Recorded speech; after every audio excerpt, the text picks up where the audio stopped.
నమస్కారం. స్ఫూర్తి కార్యక్రమానికి స్వాగతం.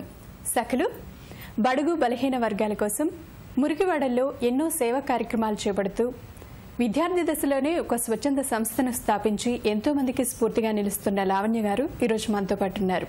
ఆమెను అడిగి మరిన్ని వివరాలు తెలుసుకుందాం. నమస్తే లావణ్య గారు. నమస్తే అండి. ఎలా ఉన్నారండి? బాగున్నాను. చాలా మందికి సామాజిక కార్యక్రమాల ద్వారా అవేర్నెస్ కల్పిస్తూ చేయూతను అందిస్తున్నారు. చాలా సంతోషం. అసలు ఆలోచన ఎలా వచ్చింది మీకు? ఈ సేవ అనే బీజం నాకు ఎక్కడ పడిందని చెప్పాలంటే, నేను 6th క్లాస్లో ఉన్నప్పుడు మదర్ తెరీసా గారు లెసన్ చెప్పడం జరిగింది. సో వింటున్నప్పుడు నాకు ఏదో తెలియని కొత్త ధనం, ఏదో చెయ్యాలి, ఆమెలా అవ్వాలి అని ఒక ఆలోచన పుట్టాయన్నమాట. సో అది మనము స్కూల్లో ఉన్నప్పుడు ఏం చెయ్యలేము. నేను ఇంకా కాలేజ్ డేస్కి వచ్చేసరికి ఆ కాంక్ష, బర్నింగ్ డిజైర్ ఎక్కువైపోయింది. సో ఈ ఏజ్లో మనం ఏమైనా చెయ్యగలము, నేను నలుగురిని కలుపుకుంటూ ఈ సమాజ సేవ చేయాలి అనే ఉద్దేశంతో ఎన్జిఓ స్టార్ట్ చేయడం జరిగింది. స్టూడెంట్గా ఉంటూ మీరు ఇలాంటి కార్యక్రమాలు చేపట్టాలంటే ఖచ్చితంగా ఫ్యామిలీ సపోర్ట్ చేయాలనుకుంటున్నాను. పేరెంట్స్కి మన మీద నమ్మకం ఉన్నప్పుడు ఏది చేయడానికైనా వాళ్ళు సహకరిస్తారు.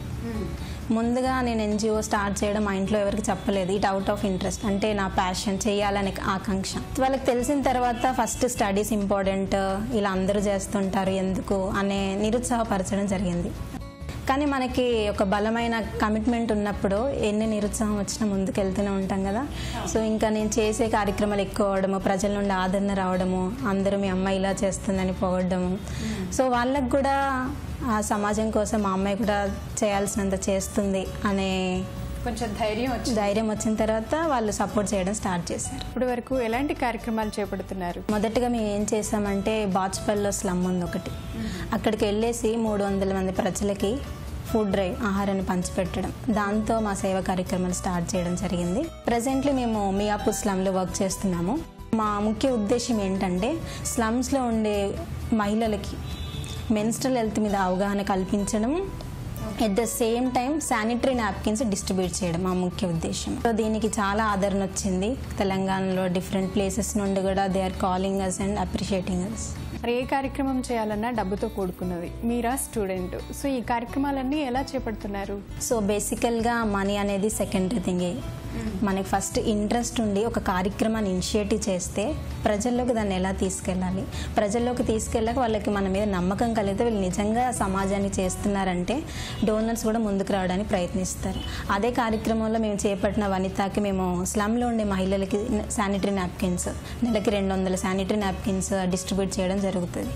సో దానికోసం మేము ఏం చేస్తామంటే, మా మెంబర్స్ ఒక 120 మెంబర్స్ ఉన్నారు, వాలంటీర్స్, వాళ్ళ ఫ్రెండ్స్, అలా నెట్వర్క్ మాకు తెలిసిన వాళ్ళు, ఇలా మేము కార్యక్రమం చేస్తున్నాము, మీరు ఇంట్రెస్ట్ ఉంటే మీకు తోచినంత కాంట్రిబ్యూట్ చేయండి అనే ఉద్దేశంతో మేము వాళ్ళని రీచ్ అవుట్ అవుతాం.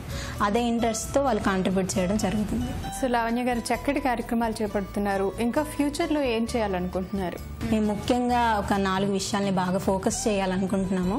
మొదటిగా ఏంటంటే, గవర్నమెంట్ స్కూల్స్లో పిల్లలకి ఎక్స్ట్రా కరిక్యులర్ యాక్టివిటీస్ తెలియదు, వాళ్ళలో ఉన్న నైపుణ్యాన్ని ఎలా బయటికి తీసుకురావాలి, సేవాభావాన్ని ఎట్ ద సేమ్ టైం సేవాభావాన్ని ఎలా పెంచాలి అనే విషయం పైన ఒక 2 నెలలకు ఒకసారి ఈ హైదరాబాద్లో ఉండే గవర్నమెంట్ స్కూల్స్ని అప్రోచ్ అయ్యి వాళ్ళకి కాంపిటీషన్స్ కండక్ట్ చేయడము, అసలు సమాజ సేవ అంటే ఏంటి దాని మీద అవగాహన కల్పించడము. రెండో మా ప్రాజెక్ట్ ఏమనుకుంటున్నామంటే, హాస్పిటల్స్ ముందు చాలామంది బెగ్గర్స్ ఉంటారు, వాళ్ళకి సరైన ఆహారం ఉండదు. సో నెలకి ఒకసారి వాళ్ళకి ఫుడ్ డిస్ట్రిబ్యూషన్. మూడో ప్రాజెక్ట్ ఏంటంటే, సమాజ సేవ చేయాలని ప్రతి ఒక్కరి బాధ్యత. అది లావణ్యానో వేరే వాళ్ళు కాదు, ప్రతి ఒక్కరి బాధ్యత. అది ఇండైరెక్ట్లీ డైరెక్ట్లీ ఎవరైనా చేయొచ్చు. అయితే మా ఎన్జిఓ నుంచి ఒక ఐడియాస్ క్లబ్ అని పెట్టి, మా ఎన్జిఓ నేమో బీ ద చేంజ్ మేకర్స్.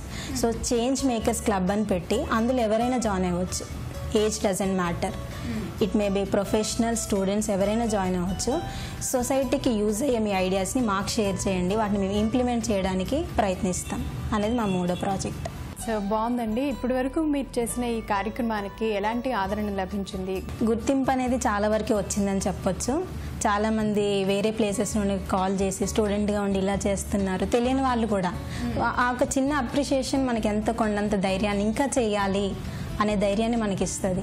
మా కాలేజ్లో కూడా మొన్నే ప్రిన్సిపల్ పిలిచారు. ప్రిన్సిపల్కి నాకు అసలు ఆయన ఎప్పుడు చూడలేదు, కలవలేదు కూడా.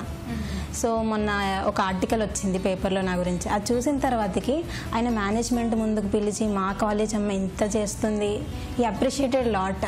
నేను సర్ప్రైజ్ అయ్యాను అనమాట. సమాజానికి మనం చేయాలనుకున్నప్పుడు అందరూ కూడా మనకు తోడేసే మన ముందుకు నడిపిస్తారు అనేది నాకు అర్థమైంది. లావణ్య గారు, మరి మీలాగా సర్వీస్ మోటోతో ముందుకొచ్చే మహిళలకు మీరు ఇచ్చే సలహా ఏంటండి? అందరూ ఏమనుకుంటారో, నేను స్టూడెంట్ని ఏం చేయలేను, భయం అనేది విడిచిపెట్టాలండి. భయం విడిచిపెట్టినప్పుడు మనం అనుకున్న దాన్ని ఏదైనా సాధించగలుగుతాం. స్టూడెంట్ అనే కాదు, గృహిణీలు చేయొచ్చు, ఎంప్లాయీస్ చేయొచ్చు.